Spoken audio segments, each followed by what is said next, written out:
Can I get a screen grab here real quick? So this is the classic hypergamy shot here. Okay, everybody knows the chart on the everybody in my audience anyways knows the chart on the right hand side there, which is if you got this is from 1 to 10. If you got women who are like down to 1 is always going to be looking for a guy who's an 8 or above. And again, if you follow Ho math, this is basically where he's pulling all of his illustrations from.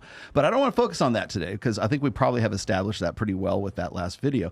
What I want Mike to look at here is on the left hand side here, which is the assortative mating strategy here. Yes. And this is the one that has now, everybody wants to say that this is really the way things go. Now, I wanted to point something else out here because we were just talking about like genuine desire and just this, this feral lust and for monkey sex kind of thing, right?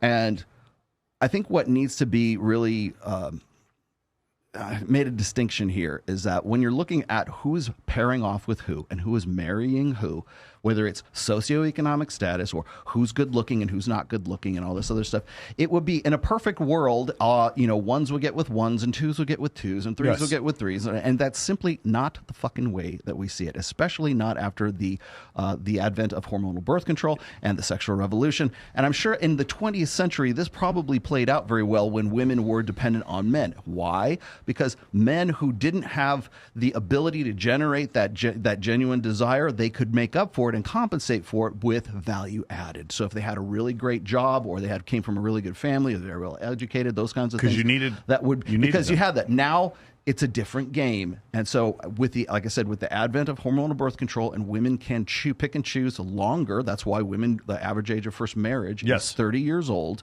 That's why we see what's really true, which is the hypergamy side of everything here. And so just to put a period on the end of this, the thing that I'm seeing right now is people keep saying, well, it's all about assortative mating and everything else. Yeah. Okay, that's who people line up with. Maybe a 5 gets with a 5 and they marry each other, and that seems like the most logical situation. It's not about who's pairing with who, it's who wants to fuck who. Yes, okay, so you're bringing my point up. Who has the desire to get with it, because I will tell you right now, when Aquaman came out, your grandmother didn't go see that fucking movie because she's a big fan of the DC comic book character Aquaman. She went to go see it because Jason fucking Momoa was in that goddamn movie. So can you pull that thing up again? Yeah.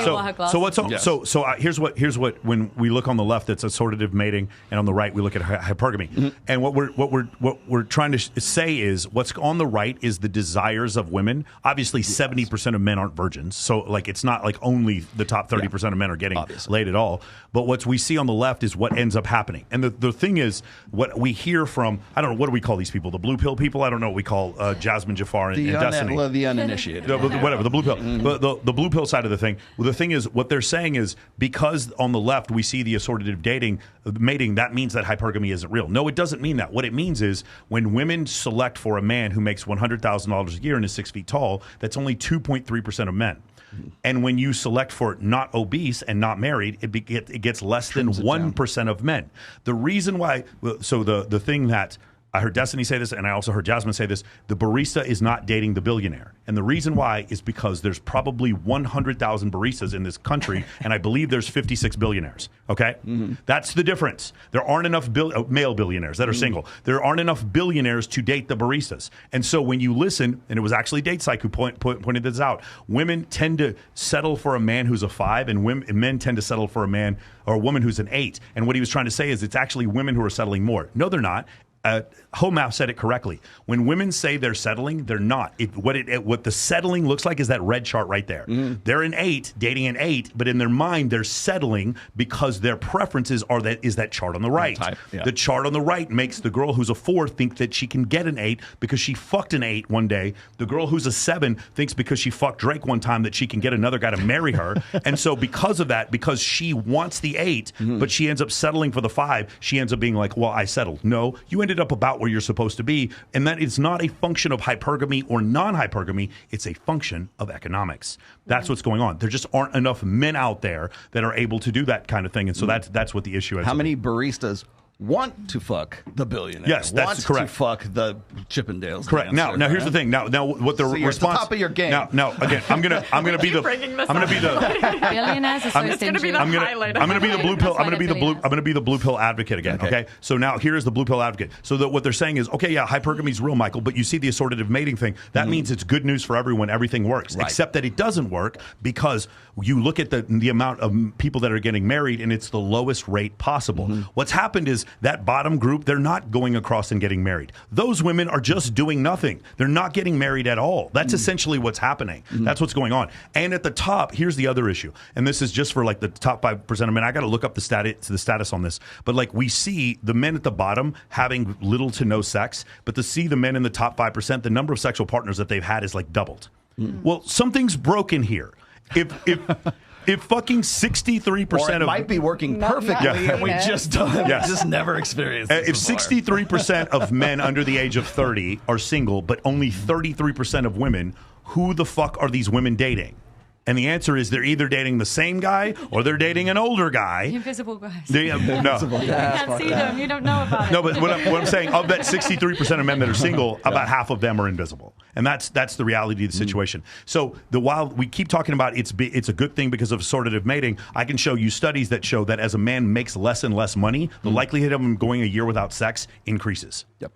That is hypergamy. Hypergamy is real, and it manifests in real life all the time. Also, the study that showed, this was one of my most interesting studies to me, as a man is taller, so if a man goes from 5'8" to like 6'2", his lifetime sexual partners increases by 33%. But here's the crazy part. The same thing happens for women, and I don't know why. I cannot figure this one out. If a woman is taller, she actually has more lifetime sexual partners. Serious? I don't know why. And it's not quite to the same level, but it's a really, really interesting study. The other one is if a man is shorter, then when they surveyed them, those men have sex with their wives more often than taller men do, and are less likely to leave in divorce.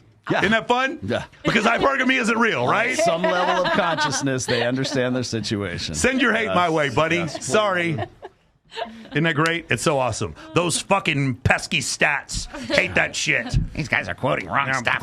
So this is one other thing. I don't want to get too far off the subject, but when people don't like shows like this, because it's not that the stats because they can't say that the stats are wrong. They know the stats are right. The problem is, from their estimation, and this is what from Municat, this is the only thing I can come up with. She's not offended by the stats that we come up with. She's offended that men are even trying to figure this out. Yeah, you're asking the wrong questions. No, what's offensive is that this idea that men are trying to use science to figure out intersexual dynamics, when it's like, duh, bro, it's just obvious, bro. And then while she's saying that, a pretty girl who has millions of followers on YouTube is saying that, while a third of men who could never get with a girl like her are sitting there suffering. And then when evolutionary psychology could possibly shed light on why that is, she's like, no, strike that down. I can't believe you talk about that stuff. Don't the hip ask to the waist, questions. dude, the hip to waist ratio stuff is fucking unassailable. I'm sorry. I would bet, ma'am, if you're watching this, which I know you're not, actually you might be, you clipped me in your video like 4 times.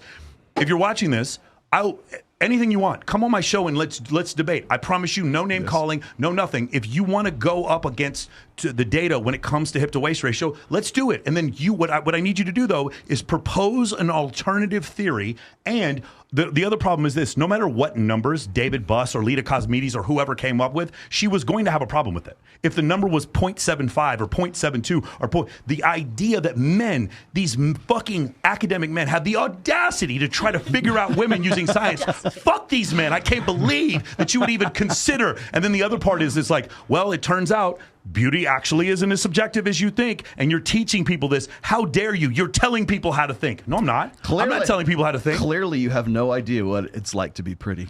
Yeah, exactly. A beautiful woman is telling you to stop studying how to find beautiful women. Does that seem great? Does anyone else figure that out? When really, really good-looking dating coaches are telling you to just be yourself, is anybody else kind of fucking seeing what's going on? I don't mind that you're being sold to, but at least know you're fucking being sold to. I love Chris Williamson. I love his fucking podcast. But when a guy that good-looking is telling me to just be myself, must be really fucking nice, Chris, to be that good-looking and tell men to just be themselves. Clearly, I'm sure it works out really well for you. And by the way, like Alexander, like you too, but man, I am not confident enough to pull off a man bun. I'm not that good looking, it's bro. a chin bun. The chin bun. I am not that good looking to pull that off, bro. If I was that good looking, I'd be sitting there telling men to just be themselves too. Zoe, how tall is your boyfriend? I don't know, like 6'3". It's really funny how bad women are at judging men's height. It's unbelievable. I never really asked. Yeah, no, it's funny because Ask. Give me a rough estimate. You know how tall Austin Dunham's 5'10", and he goes off and he asks a bunch of girls how tall he is, and they are so far off. So many women were saying he was 5'4". One woman said he was 6'3". Women are completely off when it comes to height. Next time you go into 7-Eleven, look at that thing so they know if like the guy leaving that just ripped off the 7-Eleven and say how I tall need to go it there. was. I need to go to 7-Eleven and take a picture next to it. So, Have you seen how women do it online? We look at the pictures on Instagram, and then we look at their phone, and we put on the phone. Yeah. Like, can work out how tall they are from their phone. It's so funny. There's a Reddit article right now saying that I'm 5'8". No, I'm not kidding. Look it up right now. They're saying that they use ChatGPT to figure out that I'm 5'8". how tall are you? I'm 5'2". You're 5'2". No, okay. Yeah. 5'8". 5'8". That's great. That's funny. We at the end of Fresh and Fit, we all had to stand up in front of the thing and see how. Oh yeah, and they took it down. And they took it down. They took the video down. It's on Rumble now. Is it? Yeah. It's just so crazy, man. It's up on Rumble. All right.